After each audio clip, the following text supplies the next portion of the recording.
తాజా 30 మంచు మోహన్ బాబు కంఠం కంచు మోగినట్లుంటుంది.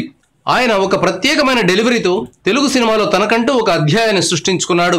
ఈయన వారసులుగా 2 కుమారులు విష్ణు, మనోజులు స్టార్ హీరోలుగా ఎదగడానికి చాలా ప్రయత్నాలు చేస్తున్నారు. కానీ అంతగా ఫలితం మాత్రం రాబట్టలేకపోతున్నారు. మోహన్ బాబు కుమారుల కంటే ఆయన కుమార్తె మంచు లక్ష్మి జనంలో ఎక్కువగా పాపులర్ అయ్యారు.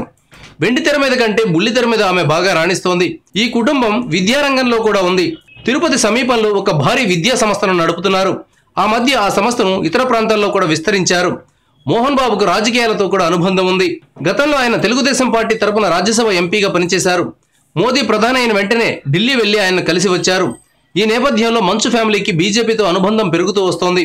వచ్చే ఎన్నికల నాటికి ఈ బంధం మరింతగా బలపడుతుందని భావిస్తున్నారు.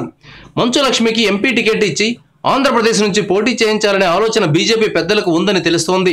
ప్రస్తుతానికి ఏపీలో బీజేపీకి చెప్పుకోదగ్గ బలం లేదు.